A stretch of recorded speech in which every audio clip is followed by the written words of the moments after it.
Chapter 25. Well, would you look who it is? Jack greeted him with a smug smile. Elliot Parker. Elliot stopped at the check-in desk at the inn like he did every morning, and grabbed a muffin from the basket. Banana chocolate chip today.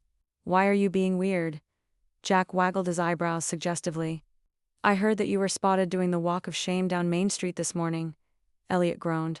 How was it possible that he had left Daisy's apartment 27 minutes ago, and his short walk home in the same clothes he'd worn yesterday had already made its way to Jack?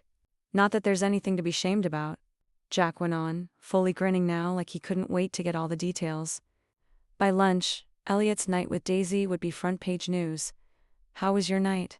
Jack asked eagerly, leaning his elbows on the desk. Elliot did not have time for this. He'd barely had time to process everything that had happened in the past 24 hours, and he definitely didn't have the brain power to break it down for Jack right now. It was fine. I'm meeting with the contractor in like 2 minutes though. He attempted to keep right on walking past Jack's post, but Jack's words stopped him in his tracks. No, you're not. What do you mean? Yes, I am. He's starting the demo next week and we need to discuss. The meeting was cancelled. What? Why? He'd rushed all the way over here and no one bothered to tell him the meeting was cancelled? He could have actually used soap in the shower instead of just splashing still cold water on his body and hopping back out. Although after a night spent pressed against Daisy, the cold shower was a must, the contractor quit. Jack winced when he said it, his earlier glee wiped out for the moment. He quit. He called this morning.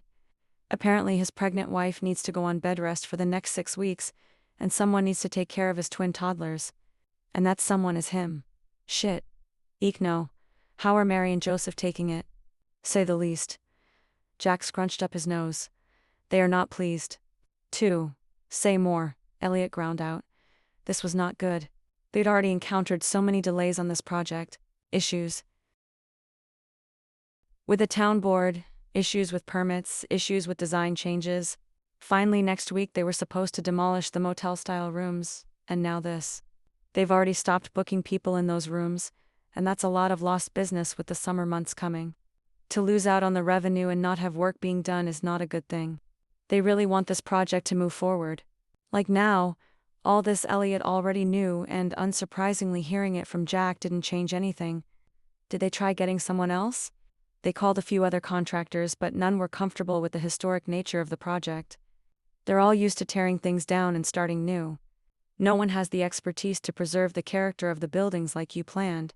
The entire reason that Joseph and Mary hired him, and the Dream Harbor Planning Board even approved the renovations, was because Elliot had sworn he would maintain the historic charm of the inn. And if the contractor wasn't totally comfortable with that, then the whole thing went down the toilet. Shit. You said that already. Elliot pinched the bridge of his nose. Unfortunately, the painkiller he took this morning hadn't kicked in yet, and he had a raging headache. And if he wasn't totally desperate, he would never say what he was about to say next. But he was desperate. I know someone we can call. He nearly choked on the words. You do. That's fantastic. Elliot groaned. I'm not sure it's fantastic. Joseph and Mary will just be thrilled to get the project moving. Who is it? My brother. The last thing Elliot wanted to do was to call Caleb and beg for help. It felt like admitting that his brother was right to worry about him all along. Unfortunately, he also knew his brother was the perfect person for the job. They'd restored plenty of old houses when they worked together. It was their whole thing. You have a brother. Elliot, how do I not know about a brother? Elliot shrugged. He never came up. After living in his brother's shadow for years, it was nice to live in a place where no one knew who Caleb Parker was. Jack narrowed his eyes. I have a lot of follow-up questions, but obviously you are in no state to answer them. Honestly, what happened last night? Other than drinking too much of that damn Mayday wine and passing out in Daisy's bed, nothing really. Oh no. Made a complete ass of myself. And he agreed to keep everything fake, even though his feelings for her were very much not fake. Yikes. How did it go with Gabe?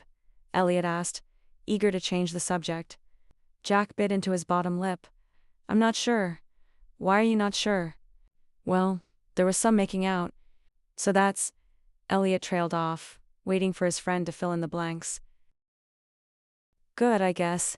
But now I don't know if it was real or just, Beltane? Right.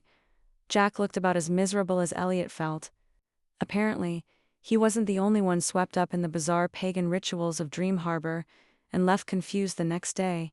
Anyone helping you at the desk today? Mabel should be in soon. Good. Let's grab coffee after I get things sorted out with Joseph and Mary. We can drown our sorrows in the caffeinated drink of your choice. Perfect. Elliot pulled out his phone as he walked back outside to make his least favorite type of phone call, the one in which he asked his brother for help. Caleb answered on the first ring. You okay? Elliot sighed. Yes, I'm fine. Why do you assume I'm not? Nobody calls unless it's an emergency fare. So what's going on? Elliot steeled himself. Are you in the middle of a job? Just finishing one up, actually. He could hear the questions in his brother's voice. Elliot hadn't spoken to him since his video chat with Daisy. It was weird for him to be calling. It was weird that he was asking about jobs. None of this was how their relationship worked. At least not anymore. Not since Elliot had abandoned their business and run off to this town to lick his wounds alone.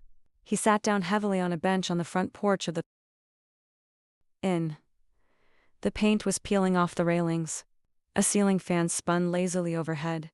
He could see the ocean from thy perch on the hill. It could be beautiful here. He was going to make it beautiful here. He just needed his damn brother.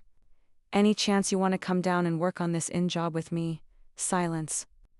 It stretched out so long.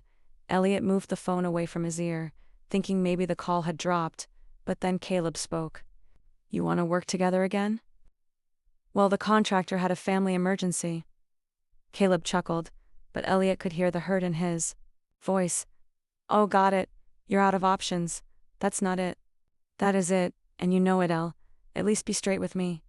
This conversation was going about as well as the one they had before Elliot left, when he tried to explain to his brother that he needed to do things on his own for a while, that he needed to prove to himself he could survive without his wife, without his family, or he just wanted to be alone to wallow.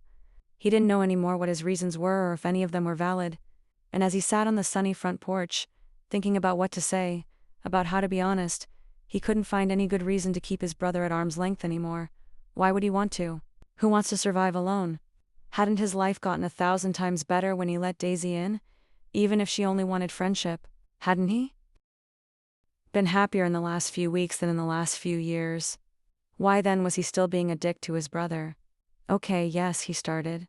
I am out of options, but the real reason I'm asking is that you're the best man for the job and I need your help. I want your help with this. More silence. Elliot went on. I'm sorry I ditched you in the business we built. It was a shitty thing to do. I was hurting and I just single quotes. T's okay, El? It's really not okay, Elliot cut him off. Now that he'd started, he needed to get this off his chest. All you've ever done is look out for me and I've been acting like a giant baby about it lately. Caleb laughed, agreed. Elliot shook his head with a laugh of his own. Sorry, lucky for you, I'm a very forgiving man. Gee, thanks. The divorce messed you up, I get it, says the man who never bothers with a second date. Hey, I'm trying to be all understanding and shit. Sorry, that was a low blow. And I will have you know my dating style works very well for me.